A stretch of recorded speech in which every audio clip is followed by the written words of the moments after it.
Nous allons ce matin terminer le message que nous avons commencé la fois passée, dont le thème est « Deviens un autel vivant » pour activer tes bénédictions. Deviens un autel vivant pour activer tes bénédictions. Alléluia. Nous allons lire Jean 1, verset 51. Jean 1, verset 51.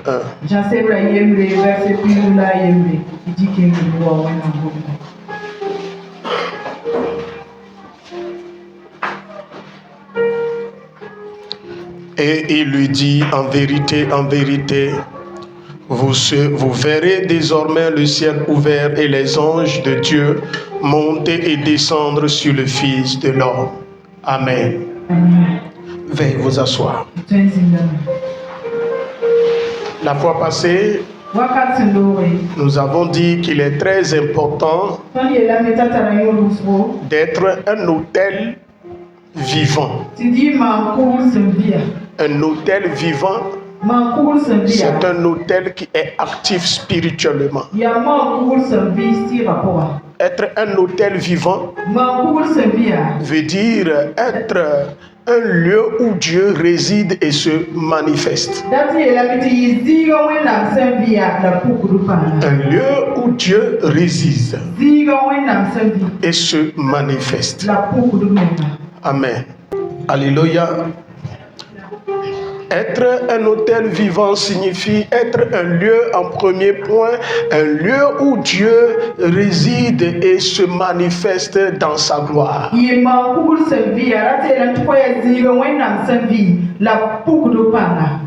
Être un lieu de sacrifice. Écoutez bien, un lieu de sacrifice. Ce sont les deux points que nous avons vus la fois passée. Et le deuxième point, être un lieu du sacrifice. L'autel de Dieu, ou bien un autel, on fait sacrifice sur lui. C'est un endroit où on immole les animaux. C'est un endroit où on offre. C'est un endroit où on donne au Dieu. Et c'est un lieu, troisième point, c'est un lieu de rencontre entre les esprits et l'humain.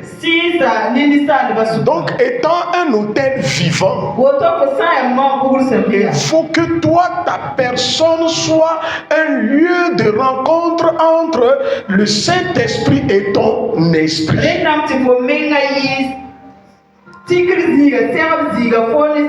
À chaque fois que Dieu veut révéler, sauver quelqu'un, il faut qu'il passe peut-être par toi ou bien par quelqu'un d'autre. Soit un instrument de salut pour quelqu'un.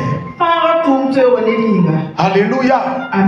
Vous allez remarquer, nous avons dit la fois passée que l'âge de Dieu dans la maison de Dagon, l'âge seul, comme il est un autel vivant, l'âge seul s'est défendu. Il a démoli complètement le Dagon. Et nous avons dit que il s'agit de la guerre des autels. Alléluia. Alléluia. C'est très important. Le troisième point, le quatrième point, c'est être une force spirituelle. Un autel a une puissance. Un autel parle et travaille. Alléluia. Nous avons vu comment Abraham a établi un autel à Bethel. Et des années plus tard, son petit-fils Jacob est arrivé au même endroit. Et Dieu lui révèle que cet autel continue à travailler. Les anges montaient et descendaient. Vous voyez, l'autel parle. Il faut que tu établisses un autel, ou bien tu sois un autel qui arrive à protéger toi et ta maison. Notre thème est de devenir un autel pour activer les bénédictions célestes. Mais la question est de savoir comment maintenant activer, en étant autel, comment activer ces bénédictions. Comment activer les bénédictions divines. Bien-aimés dans le Seigneur, si vous ne comprenez pas ce qu'est une bénédiction, vous allez passer de côté. Vous allez chercher autre chose à la place de la bénédiction. Alléluia. C'est quoi la bénédiction? Demande à ton prochain. C'est quoi la bénédiction? La bénédiction, la notion de la bénédiction est mal comprise au milieu du chrétien de nos jours.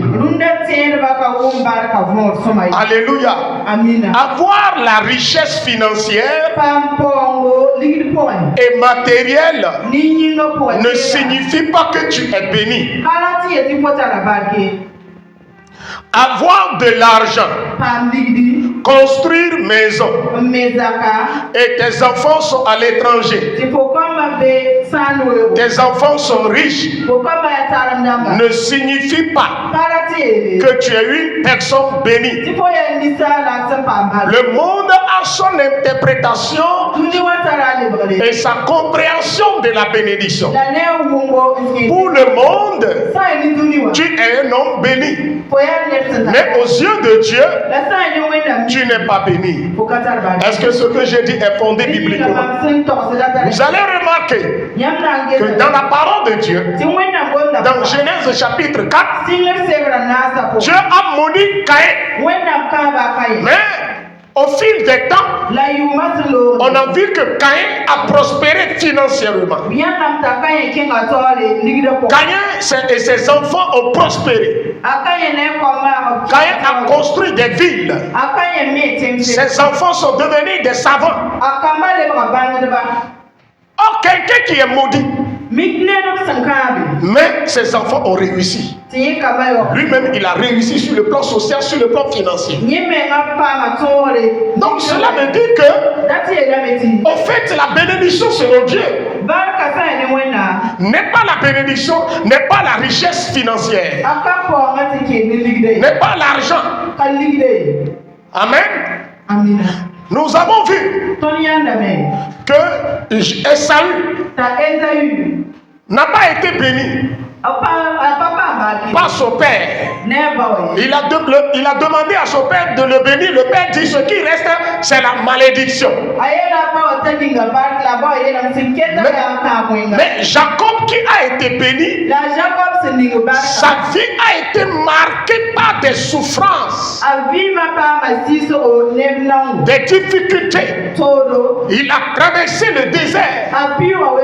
Cela signifie que la bénédiction n'est pas ce que nous-mêmes nous comprenons. Si Jacob est béni, Amen. Amen. Amen. Si Jacob est béni, Jacob est béni, mais il a souffert. Il a traversé des situations pénibles. Et il vivait dans la peur. Il n'est même pas heureux. Il a peur de mourir. Il a peur de rencontrer son frère. Oh, pourtant il est béni. La femme de son rêve a été changée. Oh, il est béni. Mais lorsque son grand frère Esaü l'a rencontré, Esaü lui a dit, je suis dans l'abondance. Donc aux yeux de Dieu, la bénédiction n'est pas la richesse financière. La bénédiction est au-delà de ces choses. Alléluia. Alléluia. Quand vous analysez la parole de Dieu et vous prenez Genèse chapitre 12, Dieu dit à Abraham, sors de la maison de ton père, je te bénirai. Amen. Je te bénirai. Je rendrai ton nom grand. Alléluia. Quand vous prenez la parole, Jacob a été plusieurs fois béni dans la parole de Dieu. D'abord, il a reçu le droit d'aînesse et son père l'a béni. Il a rencontré un ange qui est l'ange de l'Éternel. Il a combattu contre l'ange. Alléluia. Et l'ange l'a démis sa côte. Et Jacob a refusé de relâcher l'ange. Jacob dit à l'ange, si tu ne me bénis pas, je ne te relâcherai pas. Et l'ange l'a béni. Lorsque Jacob est retourné, et il est venu établir un hôtel à Bethel, Dieu descend et Dieu le bénit encore. Vous voyez, il a été béni plusieurs fois. Mais à quel moment il a été béni? Dans les moments de trouble, dans les moments de douleur. Donc en fait, la bénédiction selon Dieu n'est pas le fait de posséder de l'argent, n'est pas le fait d'avoir des maisons. La bénédiction est un pouvoir spirituel. La bénédiction est une capacité surnaturelle que Dieu confère à une personne et lui permettant de survivre et de prospérer dans tous les domaines de sa vie. Est un pouvoir spirituel, une capacité que Dieu donne à une personne de prospérer dans tous les domaines et pour révéler la grandeur de Dieu, pour révéler la gloire de Dieu, pour manifester la puissance de Dieu au reste du monde. Jacob a été béni. Comment? Son père a déclaré verbalement. Son papa a fait une déclaration et a libéré des paroles positives sur la vie de Jacob. Donc au fait, la bénédiction est une parole chargée spirituellement et qu'on dépose sur la vie d'une personne. La personne ne peut avoir une maison.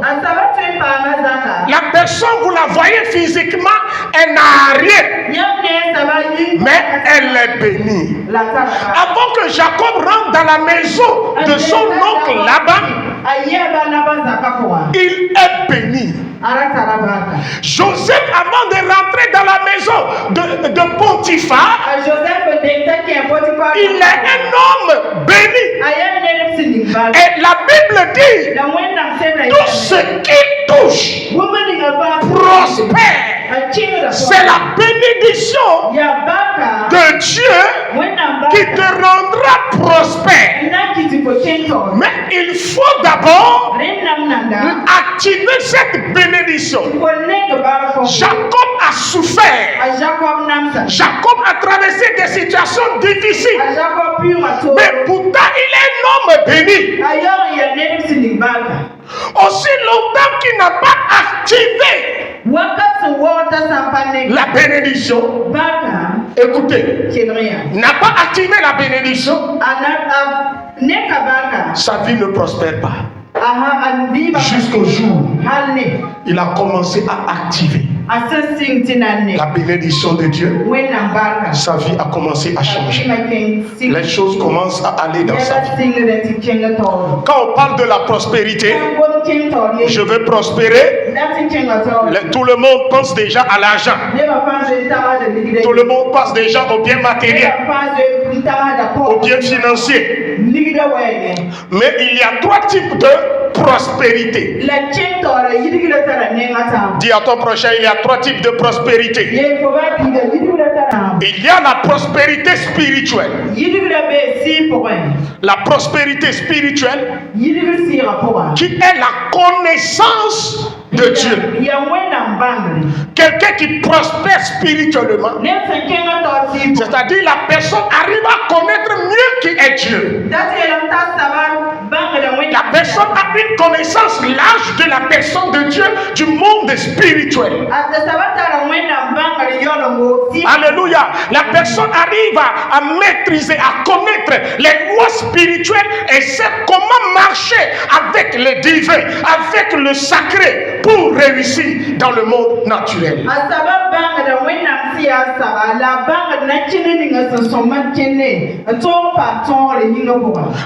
Le deuxième point, il y a la prospérité. La prospérité de l'âme. La prospérité de l'âme ou bien la prospérité émotionnelle. C'est dans cette prospérité, il y a quoi? La paix, la réussite, le bonheur.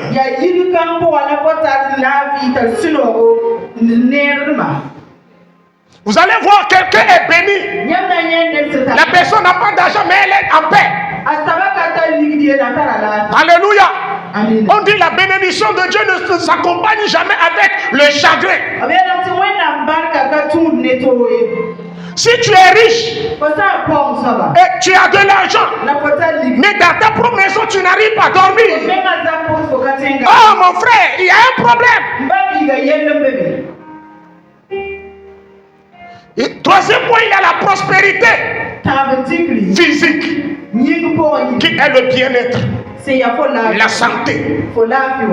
La santé, la santé physique, la santé mentale, et quoi encore?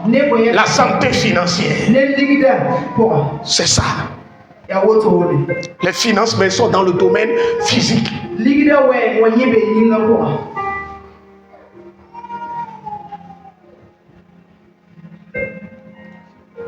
Pour que tu adores Dieu et ne pas avoir des problèmes, tu as besoin de deux choses: être à bonne santé et avoir les moyens financiers pour pouvoir mieux vivre sur la terre et mieux adorer Dieu. Deux choses: la santé et quoi encore? L'argent, les biens matériels. Pour avoir de quoi tu as besoin. Alléluia. Alléluia. Alléluia. Donc quelqu'un qui est béni, les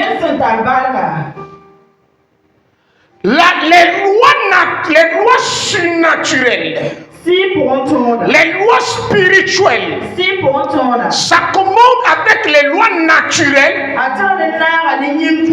et les deux travaillent ensemble pour changer les situations difficiles de cette personne. Quand quelqu'un est béni, la bénédiction fait tout pour que les lois naturelles et les lois spirituelles coopèrent pour le bien-être de cette personne. Donc, alléluia, alléluia, dans tous les domaines de ta vie, je dis bien dans tous les domaines de ta vie, tu seras en paix. Tu auras de la joie. Tu n'auras pas de chagrin. Même sur le chemin de ton destin, si tu rencontres des difficultés, comme tu es béni, l'Esprit de Dieu viendra pour débloquer la situation. À chaque fois que tu es dans les difficultés, il y aura toujours une intervention divine. Parce que ta vie est bénie. Parce que tu es béni. En Christ, nous sommes bénis. Alléluia. En Christ, nous sommes bénis. C'est pas que tu es maudit. Alléluia. Quand on te voit, tu n'as rien, mais tu es béni. Maintenant, pour avoir les miracles, tu as besoin d'avoir la foi. Tu as besoin d'activer ta foi. Mais pour que les bénédictions en Christ prennent chair dans ta vie, pour qu'on voit les signes, il faut des efforts venant de ta personne. Des efforts venant de toi. C'est important. Je dis c'est important. Si c'est la bénédiction, pour avoir la bénédiction, tu dois faire des efforts.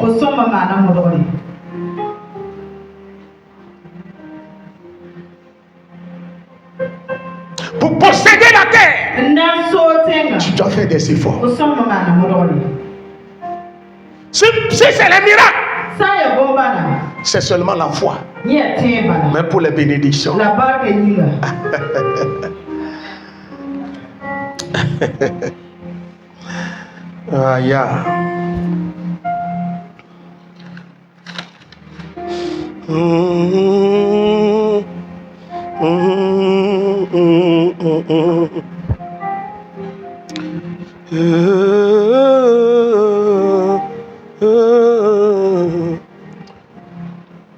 Amen.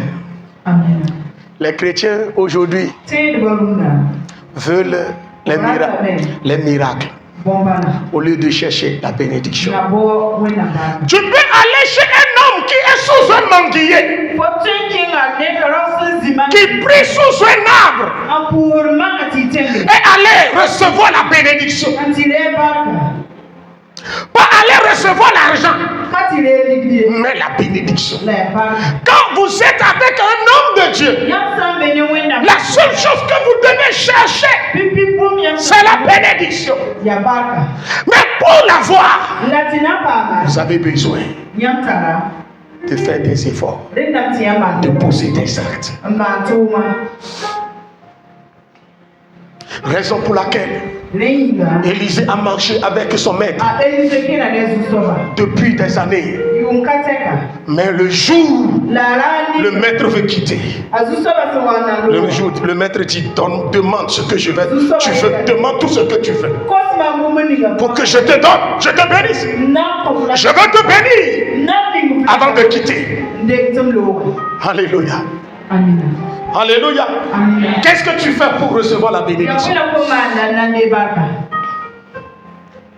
Quand tu travailles avec un homme de Dieu, il ne faut pas te servir de l'homme de Dieu, mais pose des actes pour qu'il te bénisse. Une simple déclaration sur ta vie va changer le cours de ton existence.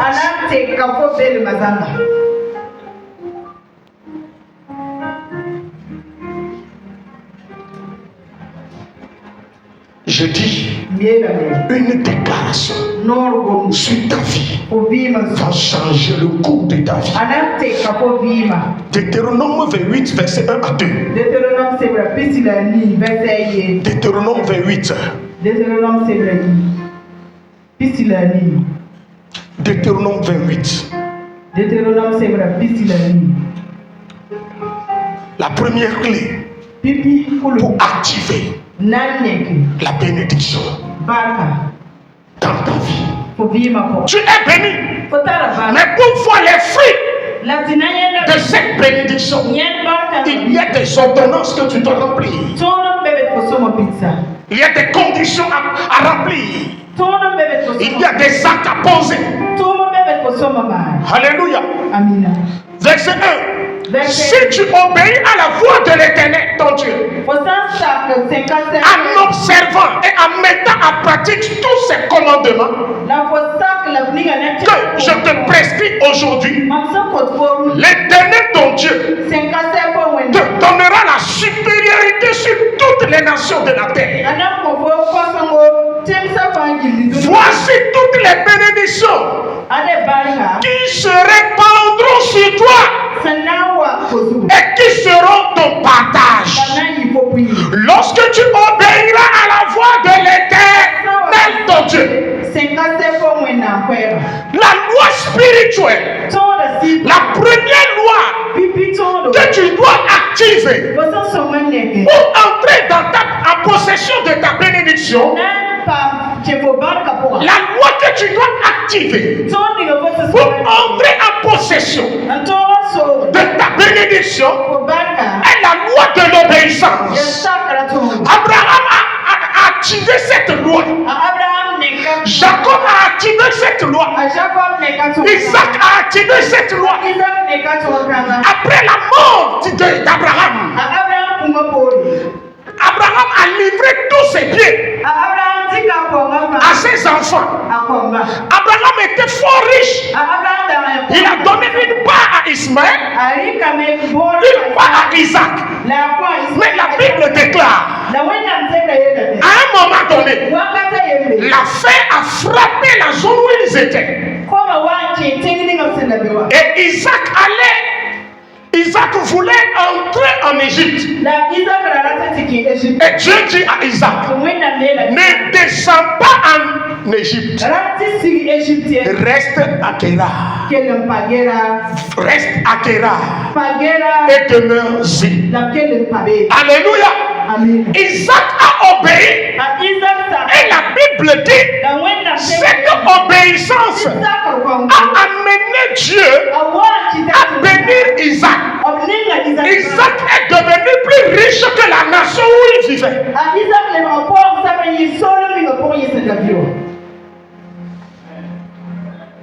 Abimelech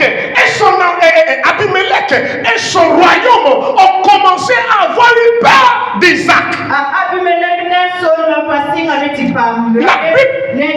La Bible dit il devient riche, fort riche. Il a écouté Dieu. Il a obéi Dieu. Et Dieu l'a rendu fort riche. Tu dois activer en 2025 cette loi. Tu es chrétien. Tu pries. Tu jeûnes. Tu veilles. Mais tu ne respectes pas les lois spirituelles. Tu n'obéis pas à la voix de Dieu. La voix de Dieu, ce n'est pas une voix collective. Ce n'est pas un message adressé à toute l'église, à toute l'église. La voix de Dieu est le message que Dieu t'adresse personnellement. Est-ce que Dieu te dit personnellement de ta vie?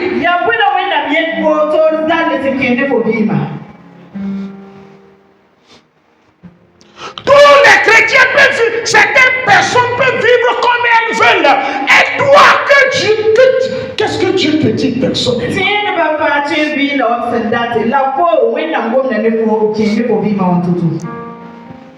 Non, c'est mon ami là. Lui, il fait comme il veut. Et il vient à l'église. Dieu ne dit rien. Qu'est-ce que Dieu te dit personnellement? Dieu a dit à Samson, tout le monde peut raser sa tête. Tout le monde peut peigner ses cheveux. Mais toi, le rasoir, ne doit pas toucher tes cheveux. C'est la voix de Dieu. La voix de Dieu, elle interdit de ta vie. Tu dois reconnaître ton interdit. Ce que je ne dois pas faire. Mais les chrétiens aujourd'hui ne savent pas qu'ils ont des interdits. Ils vivent au hasard. Le chrétien mange tout. Parce qu'il y a la grâce. Jésus est mort. Non, nous sommes sous la grâce. Vous voyez que la grâce est en train de vous tuer. Que Dieu t'aide.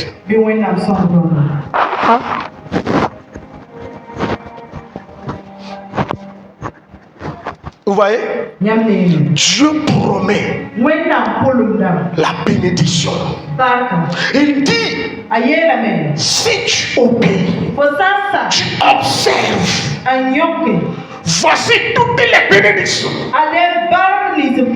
qui seront ton partage.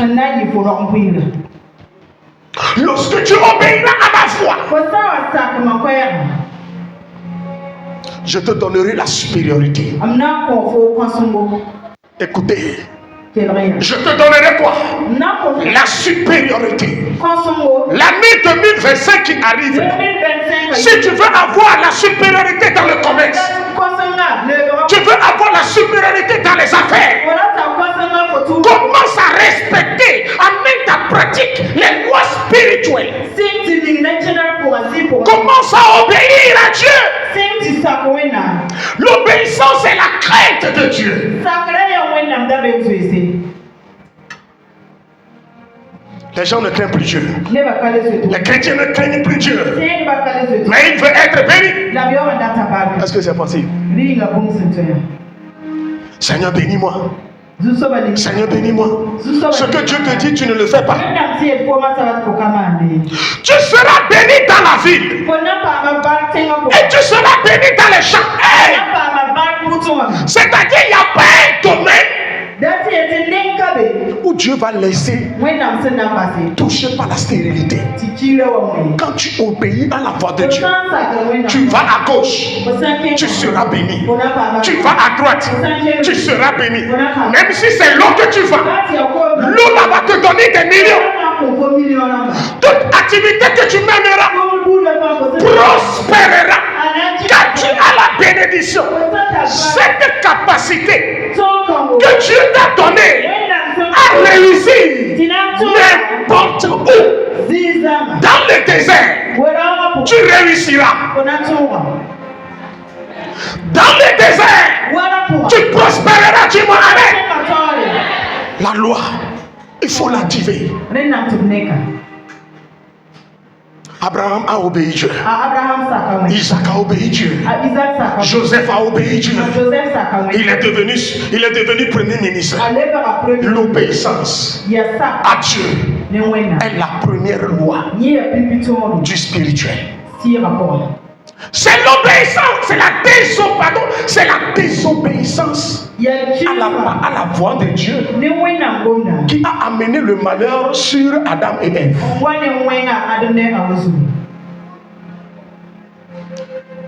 Satan sait que cette loi est le fondement de la spiritualité. Si tu es chrétien, tu aimes désobéir à Dieu. Tu n'aimes pas pratiquer, mettre en pratique les lois divines. Satan sera ton ami fidèle. C'est pourquoi lorsqu'il est rentré dans le jardin, le premier acte qu'il a posé, il a amené l'homme à désobéir à Dieu. Parce qu'il connaît la valeur de l'obéissance à Dieu. Amen. Deuxième loi que tu dois activer pour prospérer en étant un autel vivant, en étant une personne qui marche dans la loi de Dieu, qui marche dans la lumière, qui marche dans la parole de Dieu. Tu dois activer la loi du semis et de la récolte. tu dois activer. Être un donneur doit être un style de vie pour toi, chrétien. Être un donneur, c'est un style de vie. Ne sois pas un chrétien avare. Si tu veux prospérer 2025 en esprit, dans tous les domaines, ne sois pas un chrétien avare. Ne sois pas un chrétien ingrat.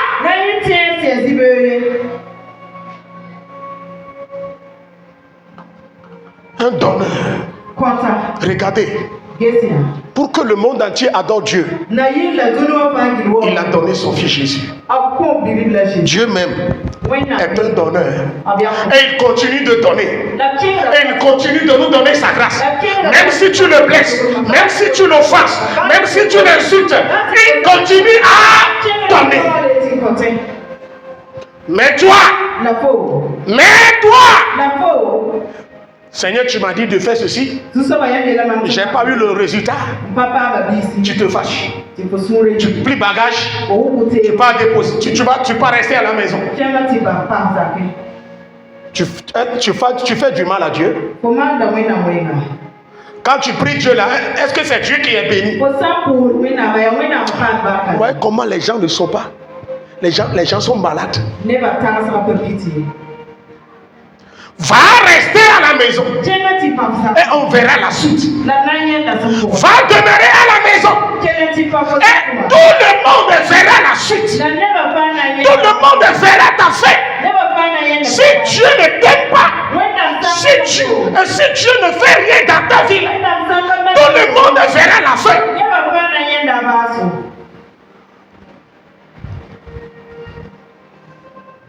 Ah,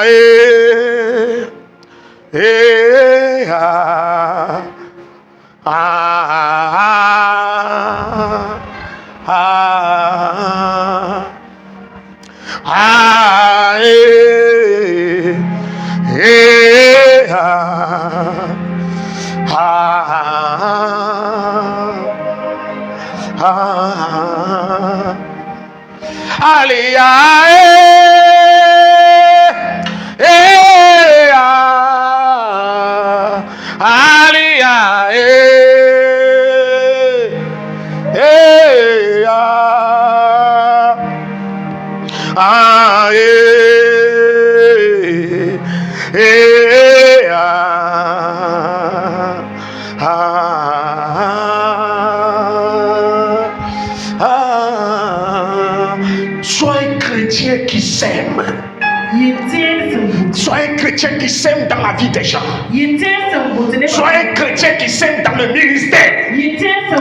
N'attends pas que Dieu vienne demander quelque chose avant que tu donnes offrande à l'église.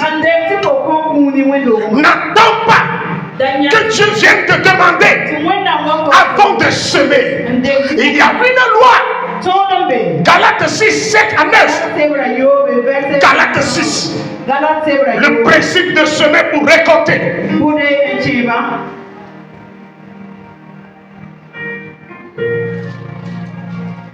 Tu dois semer dans le royaume de Dieu par de bonnes actions, des offrandes, des prières actives, des bénédictions qui reviennent sous forme de grâce divine et de prospérité. Papa, maman, frères et sœurs, soyez des chrétiens qui aiment semer. Si tu ne sèmes pas, tu ne vas pas récolter. Vous voyez aujourd'hui, dans le monde entier ne fait que parler de son excellence eBay. Parce qu'il est en train de poser des actes. Et tout le monde le voit. Aujourd'hui, certaines personnes ne veulent même pas qu'on parle mal de lui.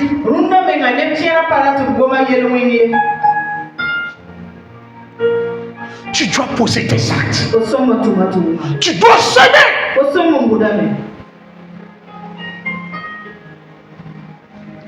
Il y a dans l'été, on dit Ole nuko fangle adachi. Après, il se met dans la douleur, il se met dans la tristesse, il se met dans les larmes, dans l'amertume, mais ils sont revenus avec des bonnes récoltes. Tu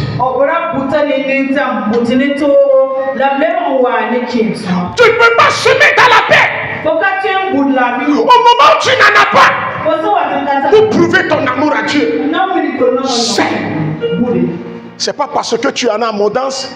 Donc, les gens quand ils en ont beaucoup là, c'est en ce moment ils viennent. Papa, je voulais faire une offrande à Dieu. Parce que tu en as beaucoup. Et Dieu aussi sait que tu en as beaucoup. Tu es dans la suffisance. Mais lorsque tu es dans l'insuffisance et tu as pensé à Dieu, ça c'est la sémence. Ça doit forcément produire des fruits.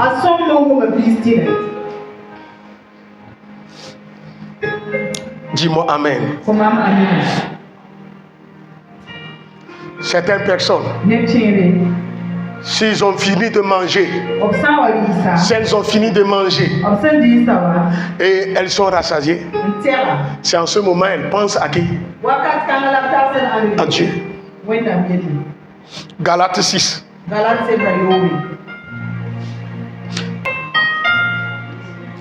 Galates 6, verset 6.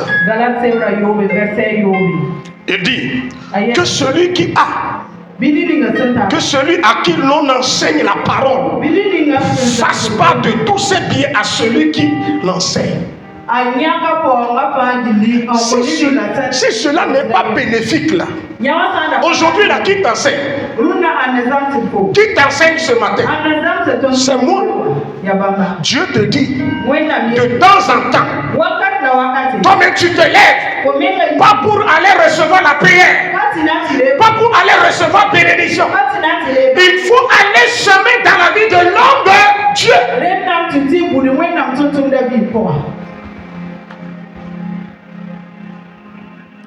On dit les hommes de Dieu n'ont qu'à aller travailler.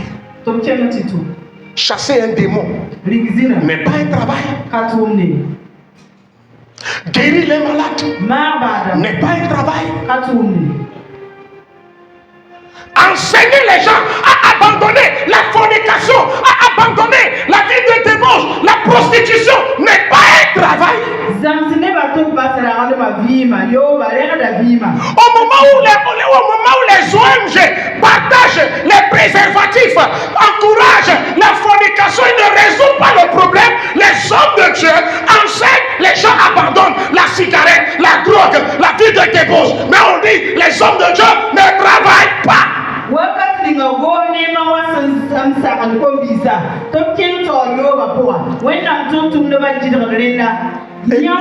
Et toi, chrétien aussi, tu es dans ce lot-là. Tu seras maudit. Dieu, si cela n'a pas une importance capitale, Dieu n'allait pas donner cette recommandation.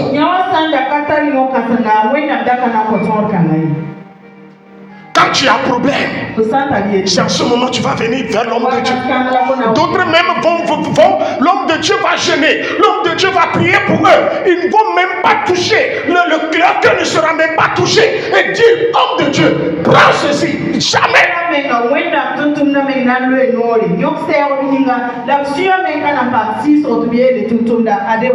Que celui à qui l'on enseigne la parole, on enseigne quoi?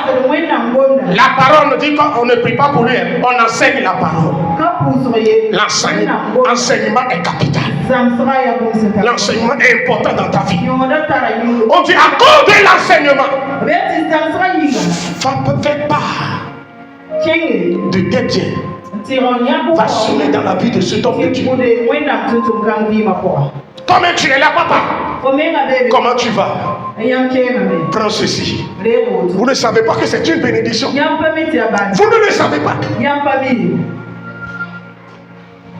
Il y a des chrétiens, c'est eux qui cherchent la bénédiction. Et quand tu bénis l'huile d'olive tout à l'heure, il veut coûte et coûte que l'huile là les touche. Mais ils sont avares. Ils sont des radins. Il veut bénédiction. Il veut l'onction. Mais ne veut rien faire. Mais, soyez un hôtel vivant. N'attends pas un problème.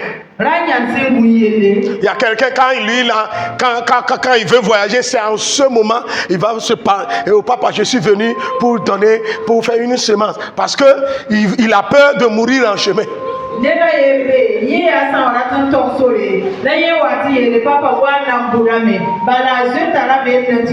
Qui trompe qui? 2025. Changer des mentalités.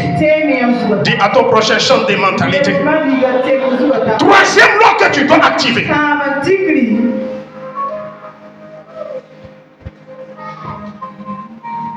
La loi de l'engagement. La loi de l'engagement. La loi de l'engagement. Envers Dieu. Avant que Jacob n'aille dans la maison de son oncle, il a dit à Dieu, si tu veilles sur moi, si tu me protèges. Et lorsque Dieu l'a béni, il a respecté ses engagements. Respecte tes engagements. Un chrétien qui cherche tout à être en règle avec Dieu, le chrétien la prospère. Le chrétien qui ne joue pas avec sa relation avec Dieu, et Dieu le bénit toujours.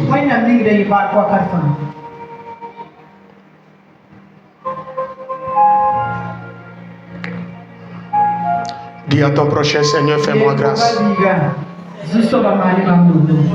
Dis à ton prochain, Seigneur, fais-moi grâce.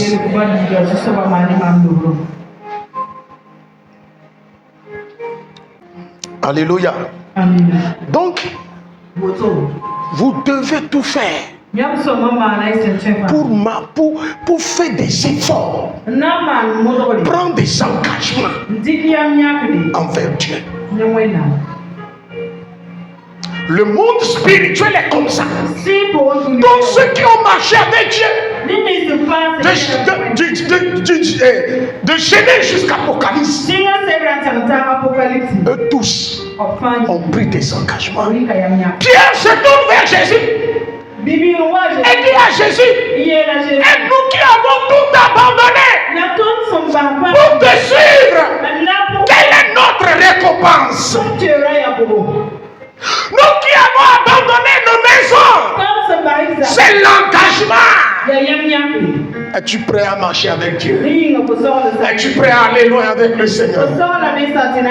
Bâtis ta vie sur des engagements. Active la loi de la persévérance. Persévère jusqu'au bout. Même si tu n'as pas le résultat. Et Joseph a obéi à Dieu. Joseph n'a pas péché. Mais il s'est retrouvé en prison. Il n'a jamais critiqué Dieu. Il n'a jamais insulté Dieu. Mais si tu es à la place de Joseph, qu'est-ce que tu vas dire? Que diras-tu? J'ai obéi. Je donnais ma dîme. Je faisais les offrandes. Je respecte tout. Je suis régulier à la prière.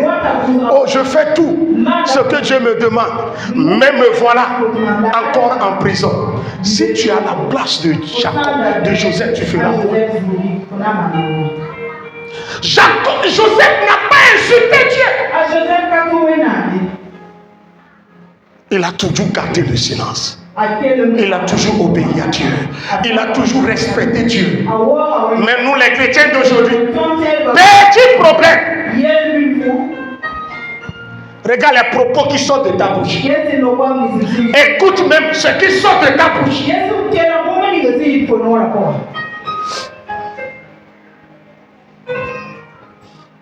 Papa prie pour les gens, mais il ne prie pas pour moi.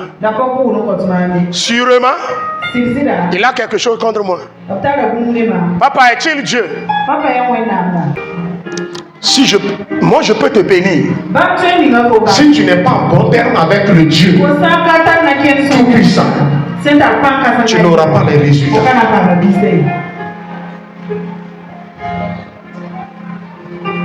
Maintenant, le dernier point que tu dois faire pour activer ta bénédiction est que tu dois désactiver le mensonge dans ta vie.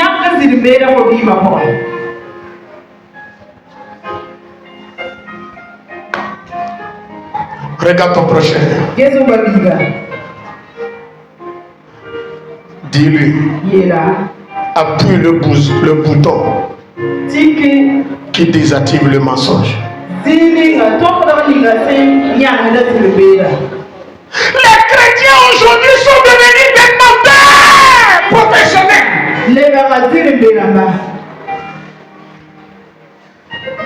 Devant le trône de Dieu, ils mentent.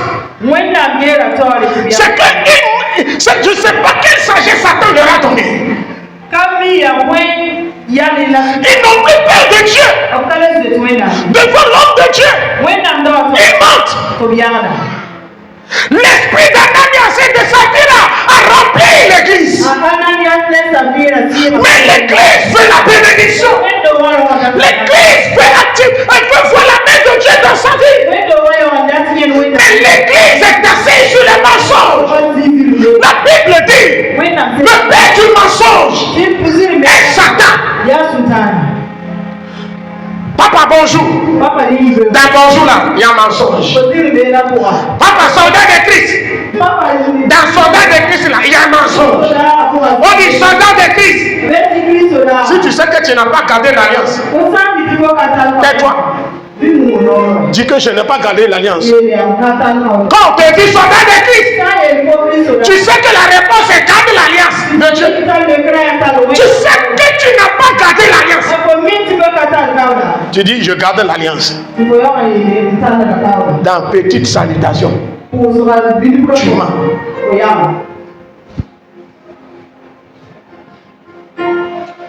Dans l'adoration, on dit de chanter moré, tu ne comprends pas la langue morée. Et tu sais que tout ce que tu dis là, tu ne comprends rien.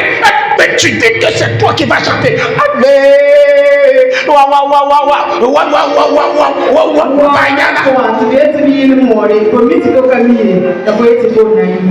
Au lieu de ma bamba, toi tu dis ma bayana, Jésus.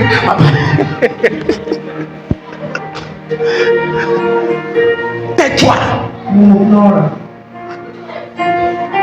Ta vie est assise sur le mensonge.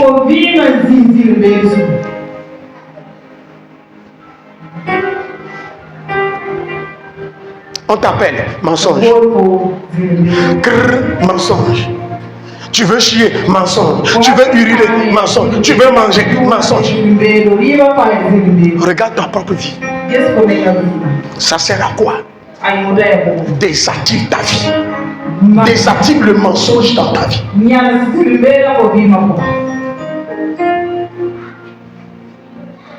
Que Dieu vous bénisse ce matin. Que le Seigneur vous fasse grâce. Que Dieu nous élève. Soldat de Christ. Au fait, le spirituel là ne demande pas assez d'efforts. C'est ça. Tu obéis, tu respectes, tu vois le résultat. C'est ce que les gens du monde ont compris. Les gens du monde ont compris cela depuis longtemps. On dit chaque vendredi, il ne faut pas manger du sel. Ne mange pas de piment. Depuis là, ton papa, chaque vendredi, il ne mangeait pas de piment.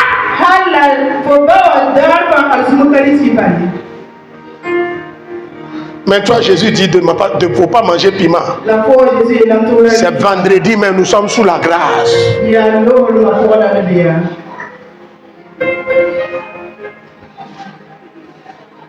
C'est ce qui nous tue.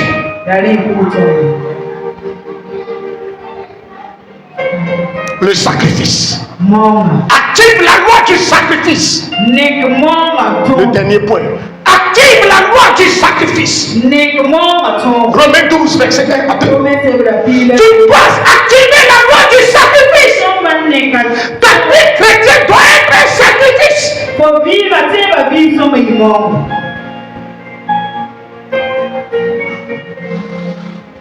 Qu'est-ce que vous avez remarqué ces 2 jours dans la ville de Ouagadougou? Quand vous sortez, vous revenez. Il y a quoi? Des accidents. Ces derniers temps, pas possible. Vous avez remarqué, non? Ces derniers jours-là, il y a trop d'accidents en ville.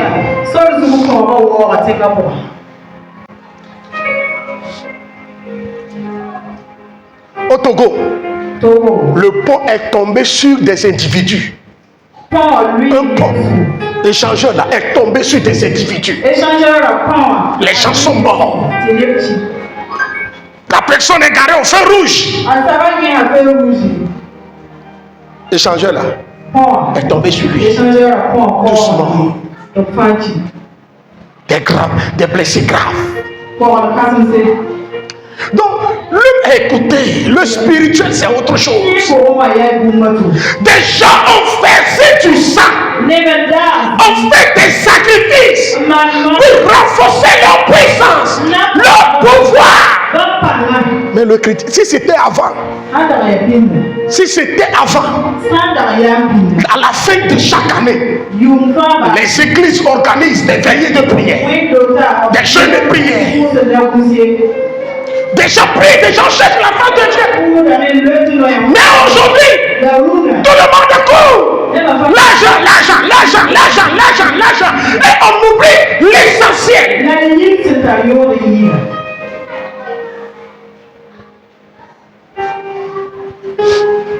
Écoutez, il y a une fille au Ghana qui défie les hommes. Et elle dit, elle a invité 6 hommes. Et les 6 hommes vont coucher avec elle simultanément. Celui qui va la faire pleurer là, elle va payer la personne. Et 6 hommes sont allés. Les 6 hommes ont fui. Maintenant, elle a encore lancé le défi.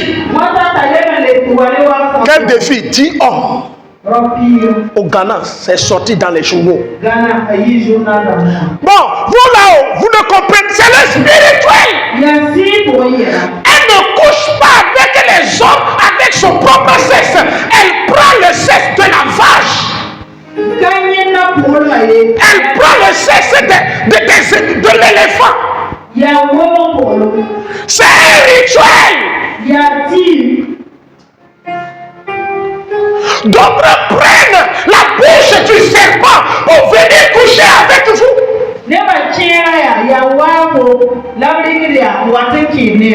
Vous pouvez tout faire. Ne pensez pas que le monde spirituel est du jeu. Les filles que vous voyez dans la rue, les hommes que vous voyez dans la rue sont chargés. Protégez votre vie. Faites votre vie un hôtel. L'argent que les gens prennent pour venir acheter chez toi là, ce n'est pas simple argent. C'est pas Satan qui a créé l'argent. Mais depuis que l'homme lui a donné l'autorité sur lui, il a donné ce mandat à un démon appelé Mammon. Appelé le dévoreur. Pour que tu possèdes l'argent, tu dois lui donner d'abord quelque chose venant de toi. Ton sang. C'est pourquoi les chrétiens, si tu veux réussir, tu dois te faire sacrifice. Quel type de sacrifice? Sacrifice ultime. Les chrétiens ne comprennent pas qu'en donnant de l'argent à l'église, c'est son sang qu'il donne. Vous ne comprenez pas. Tu viens à l'église, tu donnes une offrande, tu pars à la maison, tu commences à murmurer, tu ne seras pas béni. Qui est parti chez un féticheur Et il a fait des offrandes là-bas. Il a donné l'argent là-bas. Et arrivé à la maison, et il commence à dire, ah, le féticheur va bouffer mon argent. Les gens du monde font ça. Mais vous venez à l'église. Ce que vous donnez, pour vous là, c'est votre argent. Vous ne pensez pas à ce que vous recevez. Et vous êtes tous maudits. Mais vous voulez l'argent. Là, les gens prophétiques, les gens parlent sur l'argent. 2025. Quand quelqu'un vient payer quelque chose chez toi, si tu prends l'argent, l'argent n'est pas bon. L'argent n'est pas du tout bon. Que l'Esprit de Dieu t'indique. Que l'Esprit de Dieu te donne un signal. Dis-moi bien amen.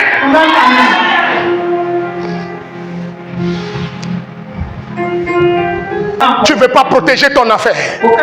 Tu ne veux pas protéger tes activités. Tu ne veux pas protéger ton commerce. Le peu que tu vas donner à Dieu te fait mal. Qu'est-ce que Dieu peut manger? Oh, chrétien. Il ne faut pas me regarder. Bon, papa, tu sais, moi là, je ne suis pas. Non, à faire des dîmes là, pour le moment, j'ai oublié ça. Ah, il faut oublier. Reste là-bas. Les gens vont prospérer. Les gens vont réussir. Tu vas te promener chez les pasteurs à Ouagadougou. Tu vas aller au monde entier parcourir. Les lois spirituelles sont les lois spirituelles. Si le pasteur t'aime, il va te dire la vérité. Si le pasteur t'aime, il te dira la vérité. Commence à obéir les lois spirituelles, les principes. 2025 sera ton année de témoignage. 2025 sera ton année d'élévation. 2025, le travail que tu n'as jamais eu dans ta vie, c'est ce que Dieu te donnera. Il faut payer le prix. Paye le prix. Paye le prix. Paye le prix.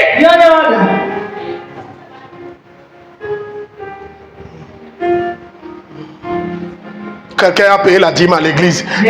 Arrivé à la maison, elle m'appelle. Je dis bien, elle m'appelle, c'est une femme. Elle m'appelle, me dit que papa, comme j'ai payé la dîme là, j'ai pas pu manger à la maison.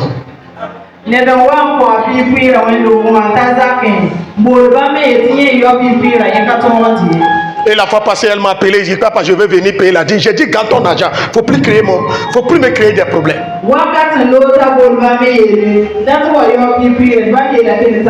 Ne me crée plus des problèmes. Vous voyez les gens, on peut être bête comme ça. On peut être bête comme ça.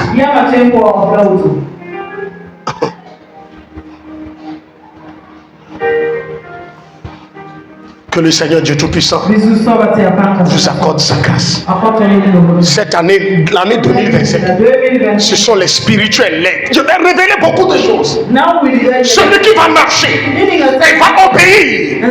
Écoutez, quand vous allez au Nigeria, au Ghana, en Afrique du Sud, écoutez-moi bien. Et l'homme, vous savez qui il est? Et l'homme, c'est qui? Hein? Son origine? Sud-Africain. Sud-Africain, à l'heure où nous sommes, on a compté son argent la fois passée. Et il a en son compte actuellement 400 milliards de dollars. Un Sud-Africain. Et l'homme n'est pas un païen. Il est un chrétien. Comme Donald Trump.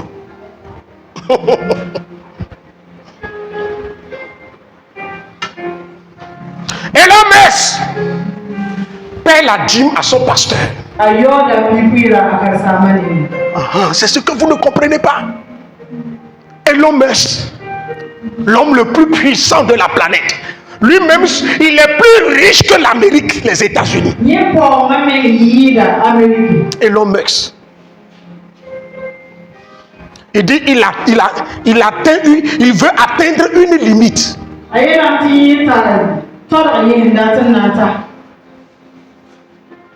Au Ghana, au Nigeria, les hommes les plus puissants, les milliardaires sont des chrétiens. Nigeria, Ghana, mais parmi le monde francophone là, ce sont les occultistes. Ce sont les francs-maçons. Quand quelqu'un a l'argent, c'est la franc-maçonnerie. Il a fait la magie. Et les chrétiens n'ont pas cette mentalité. Tu pars au Nigeria, ce sont les milliardaires qui font accueil à l'église. Ce sont les milliardaires qui nettoient les chaises à l'église. Mais ici, dans les pays francophones,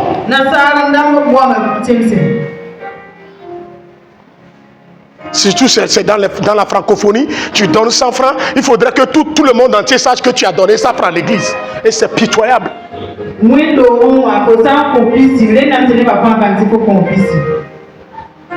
Les gens viennent à l'église chaque jour, ils ne veulent rien, c'est la prière. Mais quand tu parles de sacrifice, il fallait voir comment ils vont te traiter, comment ils vont t'insulter, comment ils vont parler mal de toi.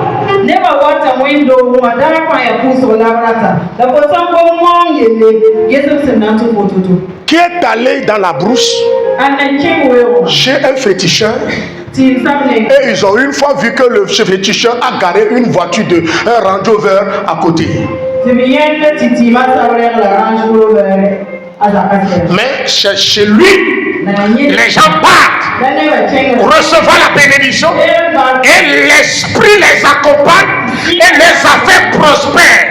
Celui qui marchait pieds nus, celui qui ne change pas d'habit, c'est chez lui les gens partent recevoir la bénédiction, recevoir les secrets. Mais les chrétiens,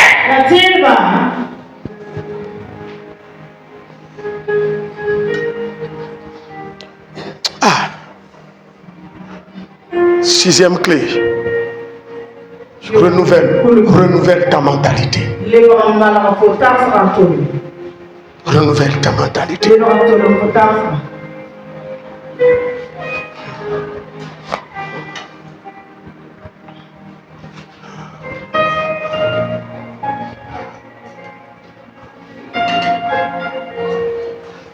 Les gens ont appelé Kossi, ils ont demandé à quoi, ils ont dit à Kossi.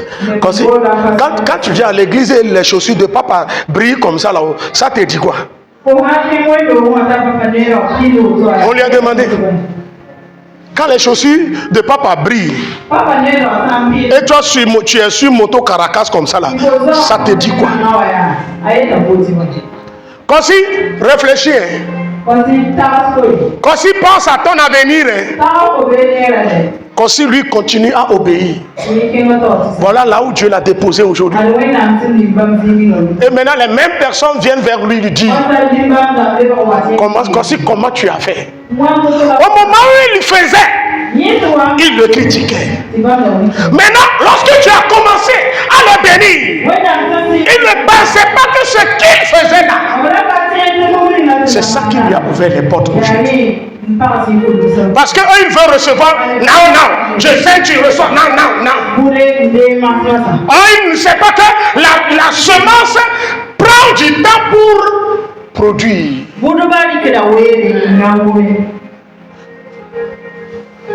Mes chaussures, la brillance de mes chaussures cherche quoi dans ta prospérité? Mon accoutrement, tu veux que chaque jour je vienne ici en habit sale pour te prêcher? Maintenant, si je ne bouffe pas toi ton argent là, qui va bouffer ton argent? Moi qui suis Shishata, qui prie pour toi, que Dieu te bénisse. Si je ne bouffe pas toi ton argent, ma chérie, si je ne bouffe pas ton argent, Papa Noël, que Dieu te bénisse, tu me donnes 5 millions. Aïe.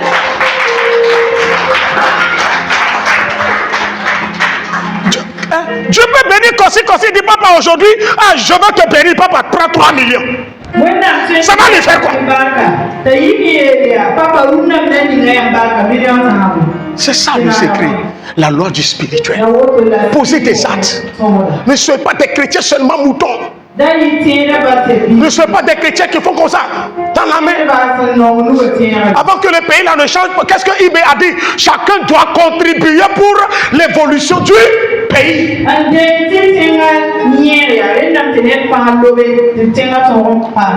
Baisse la tête. Dis Seigneur. Ah,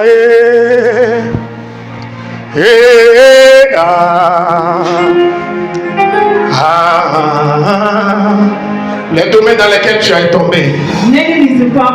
Dis Seigneur, relève-moi. Comment tu as échoué.